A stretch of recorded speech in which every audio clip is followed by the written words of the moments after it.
You're listening to the Greening Out podcast. This show contains profanity, hate for the state, and themes of a libertarian nature. If you are easily offended, please listen to something else. For more, visit greeningoutpodcast.co.uk. Hi, I'm Caity Green. I'm Dan Green. Welcome back to the Greening Out podcast. Welcome back to the Greening Out podcast. So, the new year has been upon us, and Dan and I decided... And don't worry, we are not going to do any kind of year in review. We've got something way different and way weirder. A little bit weird. Yeah, can I interest you in something weird? That was a reference. Something gross. Ah, you got it. Beavis and Butthead. Beavis and Butthead, indeed. When Beavis is trying to sell, I think it's like ammunition, and there's a guy, it's like telemarketing. Yeah. And the guy, like, he wants a gross of something, and then he goes on to go like, do you want something gross? He's trying to sell it. I appreciate that humor. Okay.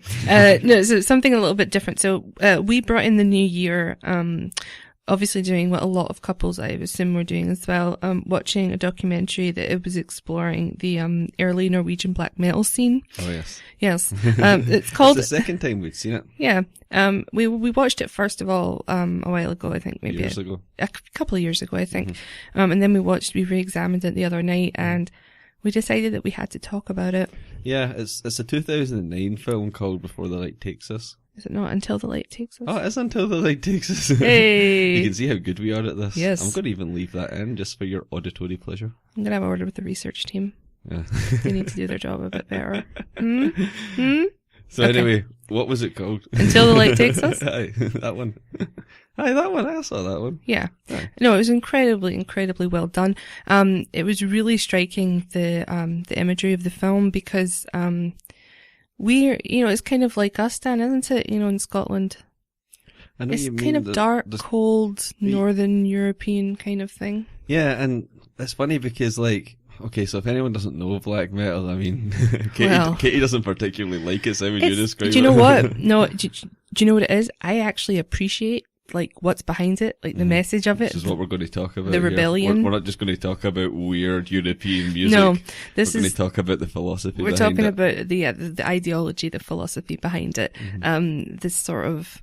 Oh, Dan, can you explain it? See, it's like the way I describe it is... coldness. The way I describe, like, black metal in general is, I would say, if the guitars sound like chainsaws and the lead singer sounds like some kind of ghost or demon who's being tortured, then you're kind of roughly in the ballpark. You're kind of there. But it is interesting because, it grows out of, like, they said they were kind of inspired, like, by bands like sort of Bathory, which are an older Swedish metal band, and they also did the first Viking metal album, Hammerheart, which is considered the first Viking metal album. They also had other influences like Celtic Frost, who are a legendary metal band from Switzerland, and then, like, you see them, like, wearing Venom t-shirts. They were an English band. I think they actually coined the term black metal, but they were not a black metal band. If you ever heard any Venom music, they were not black metal.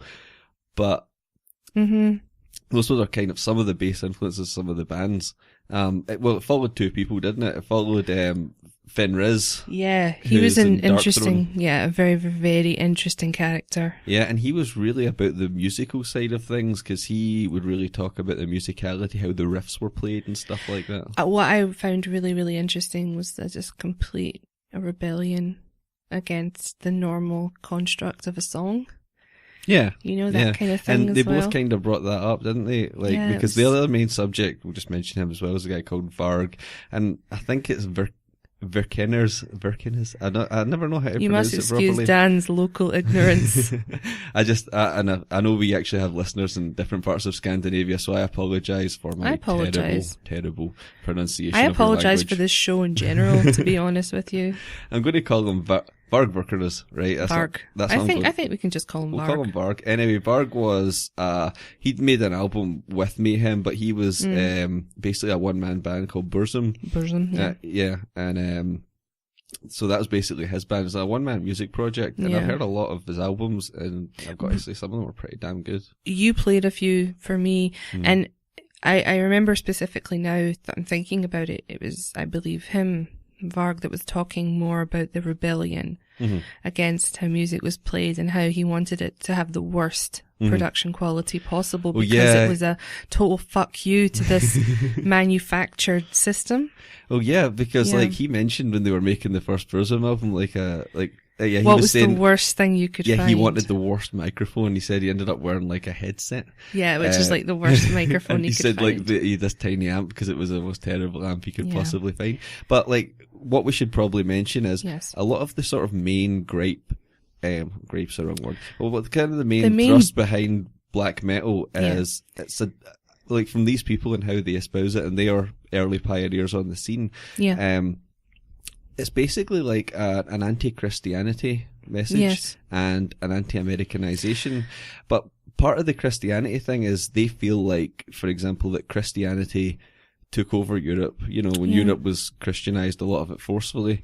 And they think basically we had a European culture.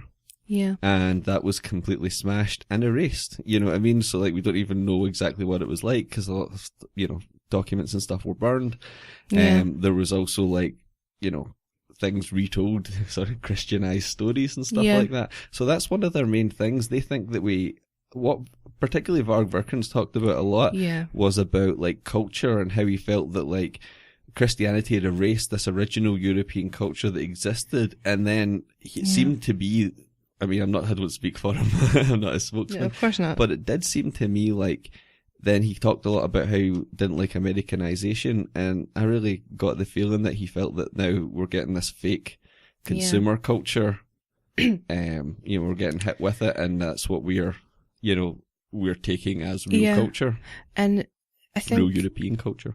I just want to say, the guy, Fenriz, who he was walking around, you know, the guy with the really, really long hair, he was walking around Norway.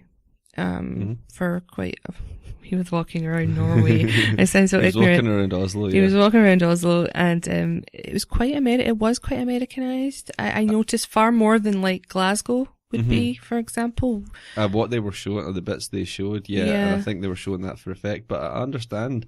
I think this is something we should drop in here, right? So people are aware of this. Yes. Okay, so part of this story was talking about Varg Vikernes, who is Burzum. He was speaking in this from jail. Right? He was, because, indeed. Okay, so what happened was he tells it as a self-defense story. Don't know. Again, I don't know him. I wasn't there. But what essentially happened was, I think it's important we go back a bit and we talk about, you know, Mayhem and stuff. So the guitarist of Mayhem, who went by the name Euronymous, I have trouble pronouncing his real name. I'm going to stick with the pseudonyms. Stick with Euronymous. I think that's how you pronounce it. But basically, Varg was at his house at night. Yeah. And Varg stabbed him to death, and he said it was in self-defense that Euronymous was going to have him killed. So Varg Vikernes went to jail for 21 years. He actually made quite a few Burzum albums from jail. Yeah. The other point is, in that band Mayhem, who were really one of the pioneers, I mean, I was listening to their album, the first one, Death Crush, today. Yes. That old it's classic. It's really good, man. And we'll try and link it up below. Yeah. Their lead singer originally was a guy who called himself Dead. Yes, this is interesting. Yeah. And he actually shot himself. And then there was apparently it was Euronymous who went in and took pictures of him with his brain blown out. And then that appeared on the cover of a bootleg album. Yeah, the picture of him. I think they said it was stolen or something. I don't know what the exact story is. I wouldn't want to, but it did appear on a bootleg album cover. And it's quite clear to see in the documentary. We're talking about extreme music here. You know, we're not talking about Alice Cooper who, you know, puts on makeup and sort of does a show and then goes home. You know, we're talking about. This was a very extreme scene, and it almost seemed like they were trying to out-extreme each other. Yes. But you know what I mean? Out-extreme you. I don't mean to make light of quite a serious thing, but you know what I mean? It did seem at one point. What was interesting to me was the Dead makeup. Yeah, and they called it corpse paint. Because they felt... Yeah, they felt dead. They felt like dead as a culture. Yeah, well, that's what I got from it, you know, and I know you did too, you know, because that's what we thought, because it looked like... Yeah, because we were talking about that. It totally looked like to us, the reason why they called it corpse paint, why it was like white faces, really black eyes, you know, and they were talking about this culture that was erased and gone. And then, like I said, now how the singing would be like screamy and raspy, but almost like a demon is being tortured or a ghost or something like that. Probably like a ghost, like a tortured soul. It's kind of, it's quite disturbing. And it's harrowing. But see, then it's almost like, because they're talking back to a Europe that's gone.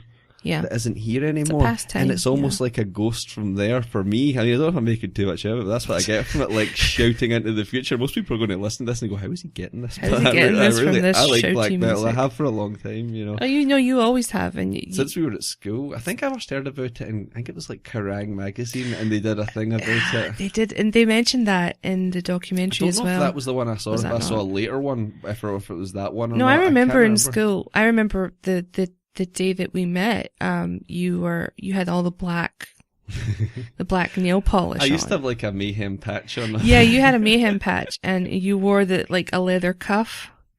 Like before Edward Cullen. Look, right, there's no need to do this. Before Edward Cullen wore the leather cuff in biology class, my husband did. Do a podcast with your wife, she'll bring all this up. Yeah, she'll bring all this shit right back to you. No, but no, I remember this is something that you have had an interest in it for a very long time. It's not quite the music. I mean, I wouldn't listen to it for leisure. Although, do you remember the first time we watched it? Like we said, the first time we saw it was years ago. Yeah, I remember the night we saw it. And I remember, like, I'd said to you, like, oh, I'd like to see this and that, and you were just kind of humouring me, but you weren't really into it. But then, because you thought it would just be about a bunch of guys from Norway who shout into microphones and stuff. But it was about so much more than that. Yeah, and that's really important. There was a whole backstory to it. For example, people that were involved with a lot of these bands, and some of the people in it themselves were involved in church burnings. I was just going to bring that up, actually, the church burnings. Now, see if you listen to Varg talk, the way he talks about it, not to sound overly familiar, it's just I'm not sure how to pronounce his surname, and I'm not going to keep saying the wrong things. I'm just going to call him Varg from Burzum, right? Varg, if you're listening, I do apologise. We're very sorry. Anyway, he basically was talking about how, we're back to the Christianization thing, where those churches sit were on original sites. So, like original, by sites I mean like religious sites, sites that were special to the sort of pre-Christian indigenous European religions. And then part of the Christianization is they build churches over them. So, like, he was talking about how in a lot of people's view, it's not like the church burning was justified.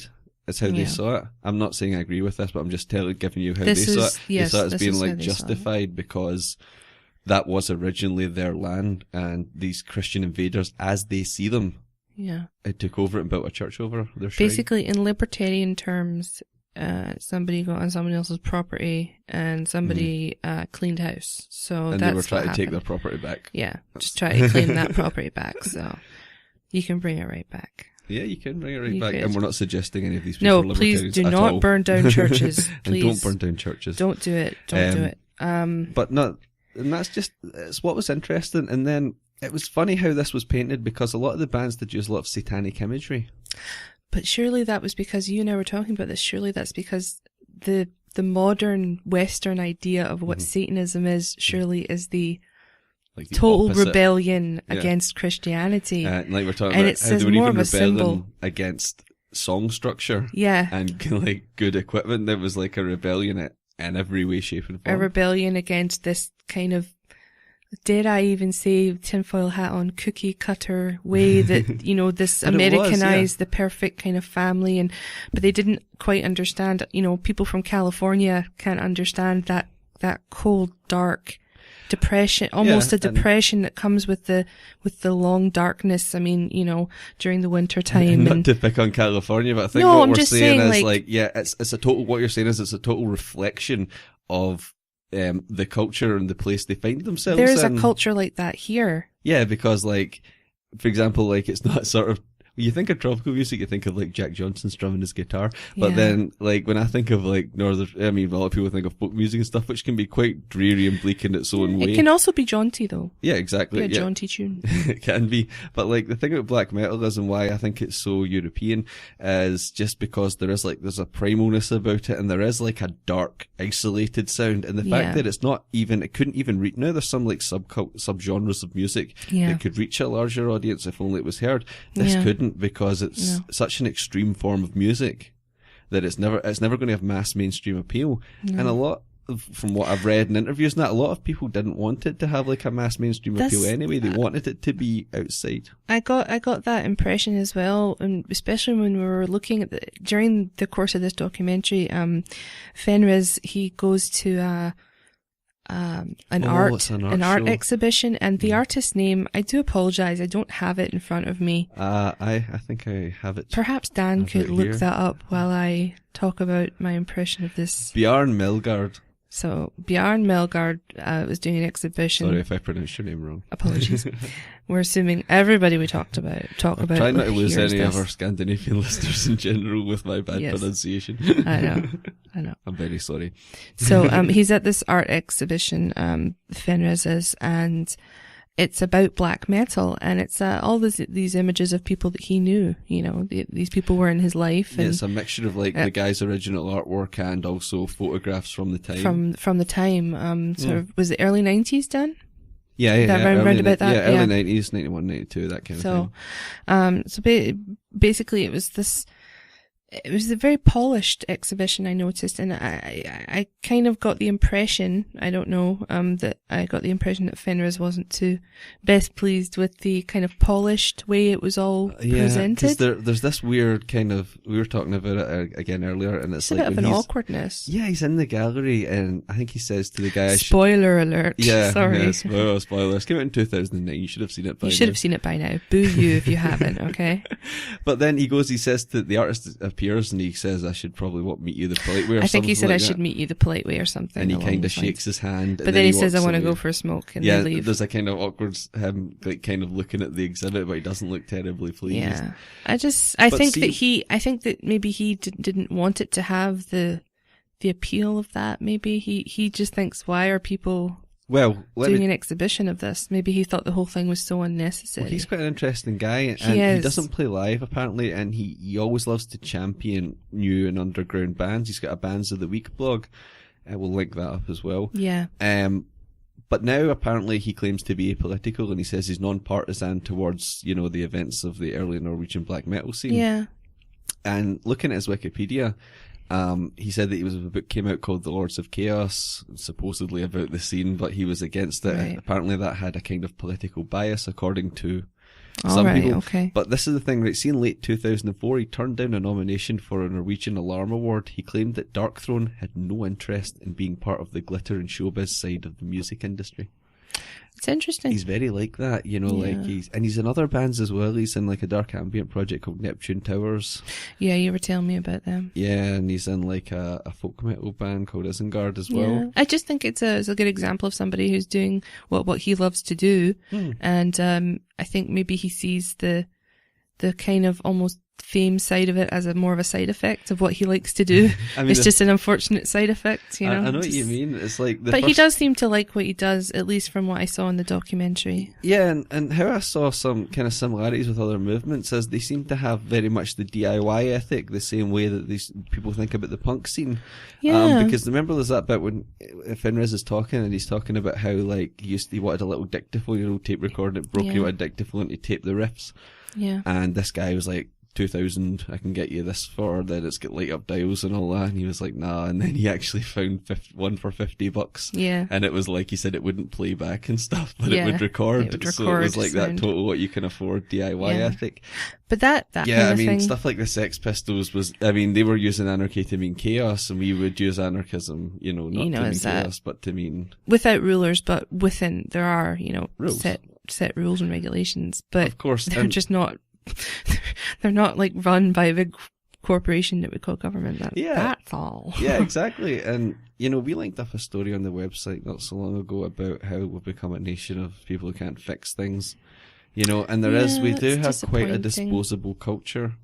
And, for example, if you're someone like that has that punk DIY ethic, then you won't just wait till you can afford something like a brilliant amp or an incredible microphone. You'll buy one for like a $5 at first. Yeah.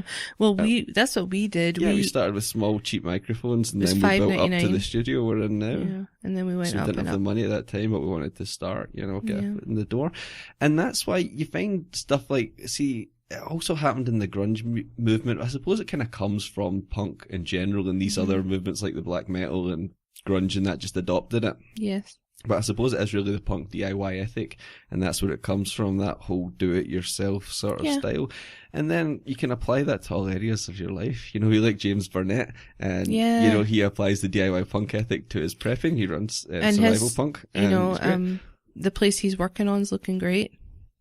Hi, James. No, I'm just saying, like, it's on his Facebook, it looks good, you know? Like, he's really doing it, though. He's practicing what he's preaching. He's doing it. Yeah, exactly. You know, and it's a good way to live. So, the way I'm going to tie this back to the very original point, the documentary Until the Light Takes Us, they really did show the kind of Americanization of Norway and how the modern youth, kind of during that time, they didn't have any kind of ideology. They didn't have anything to kind of look to. Yeah, and Varg talks about his upbringing as well in the 70s and how it was very traditional, and he actually used the word homogeneous, which is interesting. Yeah, he did. But he said it was like very traditional and stuff, and he actually talked about remembering when the first McDonald's came. And they just hated it. I think he said they took a rifle. Yeah, I believe that's what he said, whether that's true or not. Yeah. But yeah, that's the thing. And when you look at it this way as well, I wanted to touch on this earlier and I kind of forgot about it. Yeah, sure. Was like, so a lot of people that are aware of black metal, when they think about it, they don't think pre-Christian religion, or maybe what we might term Osatru. What we might term, I'm not saying that that's linked with black metal, I'm just saying what we might term Osatru. Yeah. But let's just say pre-Christian European religion. Okay. But there's a lot of satanic imagery involved, and a lot of like sort of satanic lyrics and stuff. But I kind of think they were using that as more of just because it's like we were saying earlier, it's like the opposite of Christianity. Yeah, exactly. You know, and I think that's why, because when you listen to like them talk, they're not talking. I mean, the people, like, they interviewed a couple of guys from Immortal and like Hellhammer from Mayhem and a few different people. Yeah. And what none of them talked about being Satanists. I mean, I don't doubt there is people who play black metal who are like Satanists or, you know, into the occult or whatever. Depending. But you know what I mean? But like, they actually talked about it as being more of a harkening back to sort of pre-Christian European religion. But the newspaper seems to sensationalize it, because now it showed you a lot of the media coverage, like in Norway and stuff, and they were really. And then what Varg said from prison was, he said, well, there was other guys who were 15-year-old copycats who were burning churches, and because the media said they were all Satanists, they thought that it was all about Satanism, and then they started like spraying, you know, inverted crosses, 666 and stuff, you know. Well, that's how he tells it. Yeah. But it's interesting that none of them are like, they're not Church of Satan, they're not Temple of Set, they don't seem to be Satanists in any way. I mean, the ones they talk about, no one, what I said, I don't know really. I know there is some bands that claim to be what I'm talking about, specifically relating to the early Norwegian scene. And it seems to me that they were more interested in, you know, what we might now term Osatru. And it's funny how there's that misconception that they were, even said like in the news, like Satanist, you know, Varg Vikernes or whatever. And like, he was like, you know, it's media hype.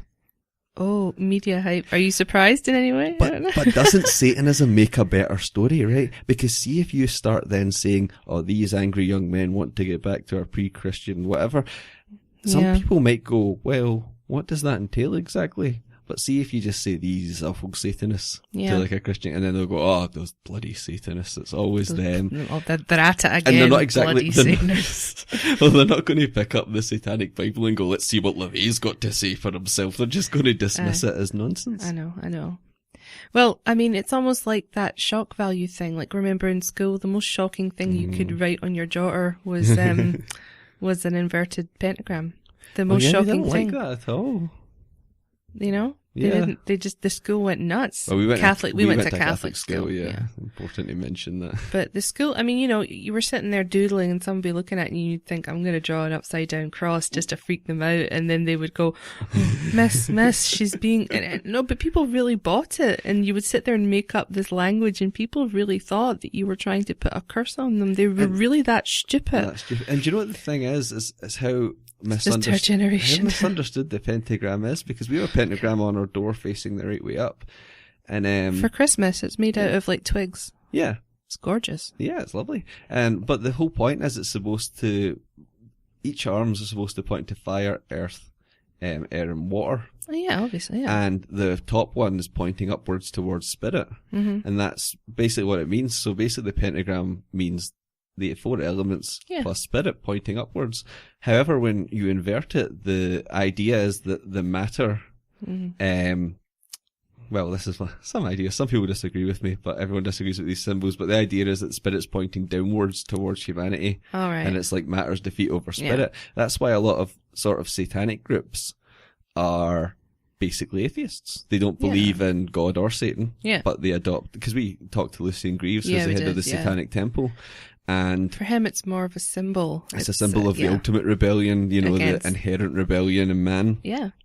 Which is quite interesting because there's a lot of misconceptions about what Satanism is. But that's what we like to do on this show. We like to try and break down barriers. We like to. Because and say horrible cliches like break down barriers. It's awful. We're breaking down barriers. We're breaking down barriers for an independent Scotland. That's my best impression of a generic Scottish accent. There you go. But no, the interesting thing though is, like, if we go back to Varg. Let's go back to from Varg. Burzum, who was in jail at this time. I believe he's out now. Yeah, he's out because he served the maximum as 21 years. You can spend years. In Norway, so he served the maximum 21-year sentence. Yeah. So he is out. He used the phrase "brain dead metalheads" because he said he hated. He didn't like brain dead metalheads, and what he was basically talking about was like people that didn't understand the philosophy that were just at all, into it for like the head banging and the thrashing guitars. You know, the people Yeah. that don't see what's driving behind it. what it really is, where it comes from, even. And it's also interesting when you were mentioning how like Fenriz didn't want it. They were like, he was talking about how it became a scene. We were talking about how they wanted it to be sort of outside the norm, and he just said some people just like to dress up. I thought that was perfect. And I mean, you know, it's everybody's right. You know, if you think a style is attractive, you know, by all means adopt that style. Just don't talk too big. You know, don't make out like you're a diehard goth and then turn around and go, I don't like The Cure, and I'll go, you're a liar. You're a liar. Know what it is. What we should mention as well is, see the guy I was talking about, Dead, who was the lead singer of Mayhem. He used to do all sorts of things, like on stage, like pull out hunting knives and start cutting himself up and stuff. He was quite a... Well, who was the other fellow in the documentary? Like an old man now, man. Who's that? You're only 28 like years an old. Guy. Oh, these young men. You turn 28 and all of a sudden you're like old. Oh, these crazy. Right, no, I was saying, who's the other gentleman? Is it Satyricon, or am I making that up? Oh, the lead singer Frost from Satyricon. Yeah, he's talking to Bjarne Melgaard, that artist you were talking about. Isn't that an interesting scene? Don't spoil it for people. Go watch it. Yeah, because Frost, the lead singer of that band Satyricon, actually goes to meet the artist that Katie was talking about earlier, Bjarne Melgaard, because he was working with him doing performance art. Yeah. And they get something badly wrong when he talks to them. Yeah, it's really awkward for a first meeting. So now apparently Varg is now into Fred a little bit. Don't want to speak for him, but he's into more of a national socialist direction. Oh. Okay. You know, so we're not saying we agree with everything these people espouse. No, of course not. You know, but we like to explore how different people live. We're doing an exploration. This is only up the road from us. This isn't happening that far away from us. But there's such a thing happening in the world at that time. You know, in that thing is, some people would say it's just space. Hotted up because, like, there's a lot of you can find a lot of documentaries, YouTube channels, websites and stuff that continue a lot of this theme. Now it depends what we're talking about here, right? Are we talking about, I mean, there's no doubt that Christianity imposed itself upon Europe largely. Yes. Right? There's no doubt about that. Accepted. But then people disagree on where to go, because some people take this in a completely racist and white supremacist direction of, let's have an all-white Europe. Yeah, I'm not a fan of that. We don't go down for racism. I don't on this subscribe show. to that. No. But like, then you have other people. For example, like we interviewed Daniel Updike, and he is from Northern Runes Radio. Yeah, and he's a Gothe, which is a priest. Yeah. in Alberta in Canada, and he's an also true practitioner. Well, he's also a libertarian, which he said that we could say. Cool. Because he left it in the end, and that's actually, I mean, if you want a bit more idea of what we mean by like also true and the kind of modern formulation of what was an ancient religion, then I recommend you listen to our interview with Daniel Updike. You should. I'm going to link that up at the bottom of the show. Serious this week. Sometimes we're all laughing and joking, but we sound all serious. This is serious business. This isn't a game, Dan. This is our life. This is not a game. This is a podcast. This is not a game. Not the same as a game.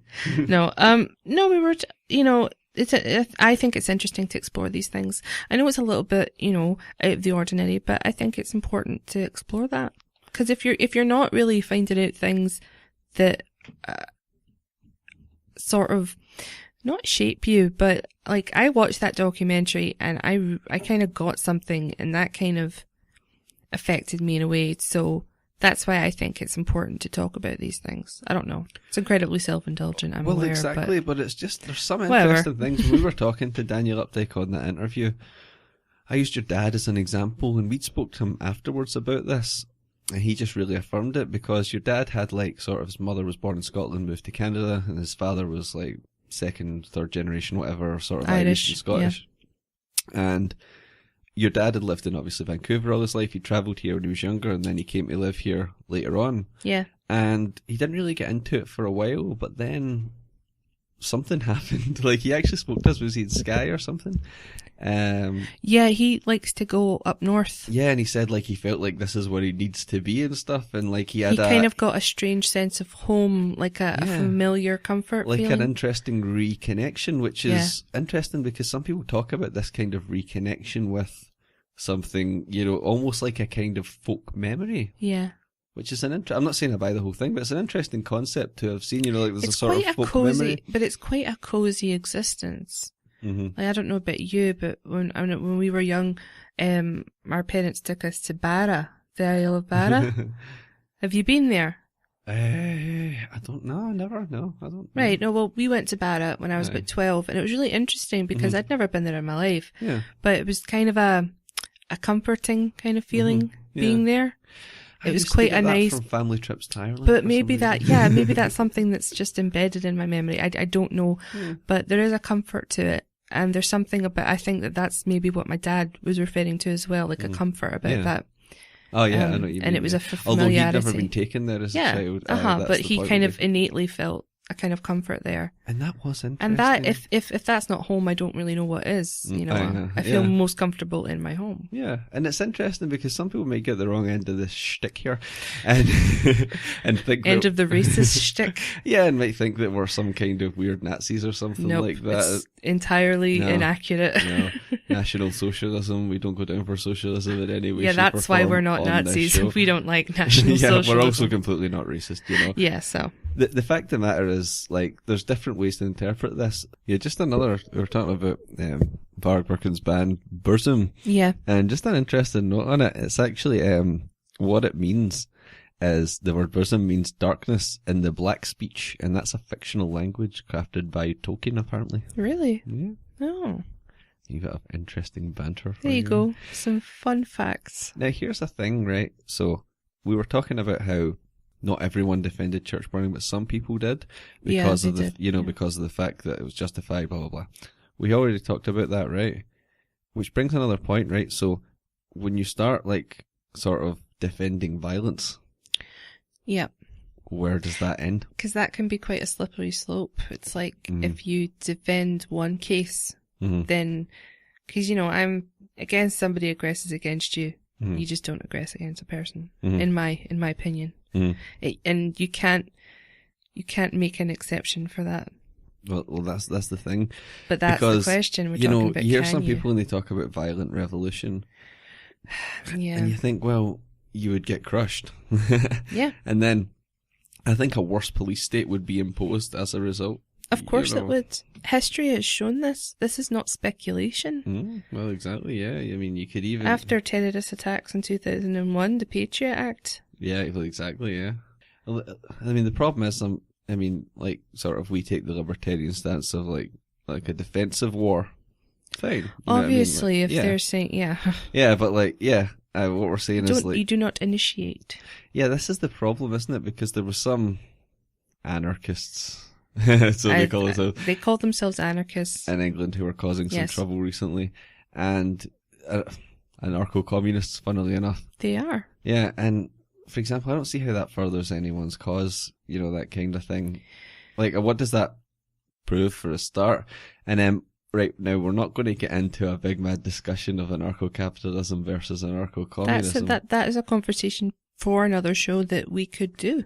Absolutely. But what we will do, because we wouldn't leave you with nothing, we'll link up Murray Rothbard's article that originally appeared in the Libertarian Forum, 1970, quite a good read. Yeah. The Death Wish of Anarcho-Communists. Ooh. It's a fantastic article. Self-explanatory title. That's what we think of anarcho-communism, yeah. You know. And the thing is, I kind of think, and we spoke to Keith Preston about this, and it's like, I have kind of more in common with, like, say, an anarcho-communist than, like, a state communist, because at least we've identified the problem. But then, like, why couldn't we have, like, he talks about, like, pan-anarchism, so, like, why couldn't all the anarcho-communists have their wee bit up there that but they surely have? Surely the goal of anarcho-communists is to get everybody involved. Everybody. So they wouldn't go for that. Like, you couldn't say to anarcho-communists, okay, you guys can have your bit, because they'll go, you'll give us the shit bit. You know, like, you can't have that. So basically what's going to happen is, from the impression I get from the anarcho-communism vibe, the impression I get from it is that we all have to be involved.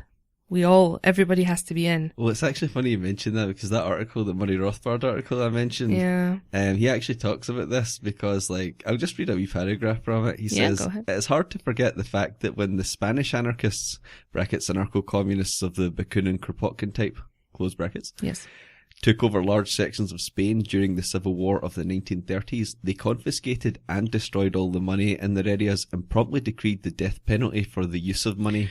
None of this can give one confidence in the good voluntarist intentions of anarcho-communism. That's Murray Rothbard. Well, we had also talked recently about how the left do have a tendency to split. Mm-hmm. People aren't happy. So do the right in a way, would you think? Okay, I guess. I think humans kind of, but I know what you mean. Like, people do, but the thing I really that's enjoy... That's the Trotsky joke, isn't it? The thing I enjoy about anarcho-capitalism is, or libertarianism, voluntarism, whatever you want to call it, the thing, especially about the whole ANCAP thing, is about personal property. This is mine. See, I couldn't get down with the communist society it's and communal living. I mean, we were talking about, because you've been brainwashed by capitalism. Of course I have, has brainwashed you. because I live in such finery. Obviously, have you ever seen my house? My God, Dan. I have. Well, you're here, like all the time. All the time. But yeah, it's like, I value private property, and I don't see why that's a bad thing. Well, that's I think it's a very good thing, private property, to be honest. So that's why I think when we talk about a pan-anarchism kind of situation where the anarcho-communists are over there and the ANCAPs are over here, it's a really nice idea. But my only problem with it is that I feel that, well, ANCAP would be more kind of, yeah, sure, we'll have this bit and you have that bit and that's fine. I have a feeling that the communist side would be more likely... The communist tendencies would come out. They would kind of come out and go, well, hold on a minute, why are they would, you know, I feel that they might find a problem. I don't know. I kind of see what you mean. Like, yeah, well, it relates to what Murray was saying in that as well, doesn't it? Like, I kind of see, I do, exactly, and I actually agree with you. Yeah. It's such a tough thing, isn't it? Because, like, you know, anarcho-communists and stuff always say, you anarcho-capitalists aren't anarchists and blah, blah, blah. And, like, but we're just arguing over the word. But the thing that makes me laugh more than anything is about the property issue. A lot of them don't believe that we should have personal property. Or private property. Yeah. But yet, they're absolutely attacking us for using the word anarchy, anarcho, any kind of... like it's their private property. Like it's their property. Michael Dean says that all the time. Michael Dean does say that, and I know that, but I also had that independent thought, and I just thought to myself, because you said that to me, and I was like, you know, Michael Dean says that. And I was like, well, I didn't really know that, but now I do. But no, it was a free independent thought, and it happened. And as soon as I kind of had a bit of an exchange with someone sometime, this one time, and that kind of occurred to me about the whole thing about property. So that's the thing, because you see, you can't say, I mean, you can't have private property. and they might distinguish between private and intellectual property. Intellectual property, that brings us into an interesting thing though, because, you know, libertarians are often painted like we're all greedy and stuff. But then, why do so many libertarians not believe in intellectual property and give a lot of their work away for free? If you want to see Even we give our work away for free, we don't charge for this at all. I wouldn't charge for anything I do. I don't particularly think, you know, I should charge for anything that I do. Just, you know, apart from my labour I sell during the day and my day if job. You pick me up on the street in your car, then I do charge for that. But he does charge for that, ladies and gentlemen. Only if I'm in a and dress. Business though. has been bad. If I'm not in a dress, then you can have the podcast for free.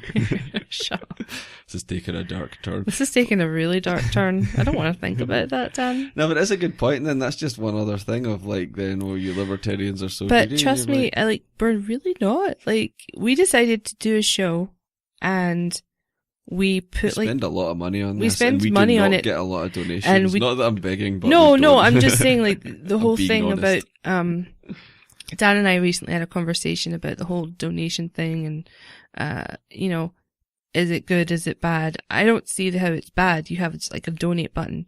A lot of independent artists have donate buttons. Why would it be bad? It's not bad. I know. It's like saying, you know, if you like what I do, give me a tip. You know, like that's all it is. It's not a greedy thing. I want to take over the world. It's like, I really don't. I want to create things that I like to create, and then I just want you to leave me alone, and I want to leave you alone. That's all I wish we for. just want to leave each other alone. We really do. I think that was like one of the best Sean Gabb lectures I heard. It was like a kind of what is libertarianism, I think it was. And he kind of started out with the whole fact of I'm mostly a libertarian because I want to leave people alone. I want to be left alone. Yeah. And I totally agree. See if we're just sort of going to nail the capitalism and anarchism debate. Yeah. Will we use Murray Rothbard again just to tie that up? Bring him back to the table. Okay, yes. So here's the direct Murray Rothbard quote. It's Murray. It's Murray.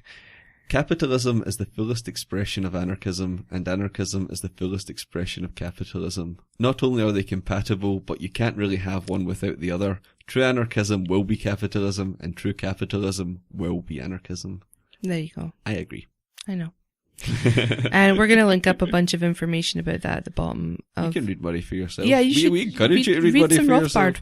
Why not? Absolutely. So... we're talking about violent versus non-violent kind of revolution ideas. And I'd like to do more. Ideas as if we were going to actually do anything. I'd like to do more on this in the future. Not in a violent revolution, I just mean more on talking about it. I'd really like to have a violent revolution in the future. I think that would be really, really, really nice for us. Not really up for it right now. But what needs to really happen first is like a mental revolution. I think people need to wake up to what's happening. But in your own head, you know, if you have one of these if you have like a great propaganda machine and people don't think for themselves, you know, and you drag all these people along with you. I mean, that's why a lot of these revolutions, let's look at what the word means. Revolution just means to go around. Yeah. You go round and round and round in circles. And then didn't we see like a lot of different revolutions, like some of the communist ones we saw, like some of the intellectuals who would be like kind of involved in the movement beforehand, afterwards end up getting killed and the thugs take over. Yeah. Seen that happen before. Shockaroo. Who would have thought? I just want to say as well, just to go back a little bit, when I talk about capitalism, I'm not talking about crony capitalism, kind of corporatism, you know, that people that often we see think. in our countries today in the West. Yeah, in the West. No, I'm not talking about that. I'm talking about capitalism in its purest form, a totally free market that's untouched by government. That's what we're talking about here, and it's something that doesn't currently exist. A lot of people say, oh, capitalism is evil from their iPhone 6 that wouldn't exist without the free market and innovation. And, you know, although we don't have a totally free market, but no, that's what I'm saying. We have our version of it. And I'm not saying it's perfect. What I'm saying is we are talking about real capitalism. Pure capitalism. Pure capitalism. Read some Rothbard if you want more on that. Absolutely. But I kind of just wanted to make that clear because often when I say that I'm for capitalism, people look at me like I've just, you know, headbutted them. They really look absolutely horrified. Yeah. Yeah, no. So I just wanted to be clear about that. Yeah, no, I think that's with our good. terms. Yeah, I think it's good to be clear with your terms. Exactly. I think that's important. Well, what have we learned? What have we learned today? Well, no, I'll tell you. It's a rhetorical question. I was always going to tell you. No, what I think is, though, if we can tie it back to, we started off, we spent a lot of the show talking about black metal. We did, stuff. yeah. And I do think they've got a point, about, Christianization. The death of a culture. Yeah, I think they've got a point there. But what's more interesting in a lot of ways is, like, I get angry at music because I say it means nothing, and some people don't understand what I mean, and they hear that, but maybe they don't get it. For those of you who don't believe that, Dan means he literally gets angry at music. We will be out in a shop and he'll listen to it and go, what is this? And the hatred is spewing from him. So... Yeah, I like he music. literally means music that so. Means something. I know. And to some people it might just be noise, but that would be like black metal, but that would be a very ignorant assessment of it. But most people do have an ignorant assessment of it, and most people get very angry when I say that. Mm-hmm. But all I mean by that is people are most of the time happy to appreciate sound just for how it makes them feel and the comfort it gives them. Mm-hmm. They don't care much for the origins of said music. Yeah. But that's a person's choice, though. Yeah, do you know what I mean? It is, yeah. So you can't really judge a person by that. Yeah, no, I know what you mean. But one of the reasons why, like, I wanted to talk about this specifically was because it's just such a kind of, for a lot of people, just an out there genre that they've not. You most talk to most people when you say, so I was listening to some Norwegian black metal, they'd be like, you what? You what? I know. And we don't say that to sound like arseholes. We just say that because it's interesting. There's lots of things people could broach to me and I'd be like, I've never heard of that. No, but it's interesting to kind of go outside the norm a little bit. And I don't say it to try and be weird. It's just that I enjoy things that perhaps are just a little bit out of that realm of acceptance, maybe social acceptance. Yeah, I know what you mean. Like, people don't like it. I don't know, maybe that, I'm getting really weird into my mind now. That's why I don't like authority. Wow, there you go. Well, we've learned something that's here what on we've the learned. Podcast. Thank you for joining me in my journey. We hope everyone. You're richer for the experience. We do, indeed. So, oh dear. Oh my. Well, the interviews are coming back. The interviews are coming back, so that's exciting. Yep. It's been too long, I think. It's been a few weeks, so. Yeah.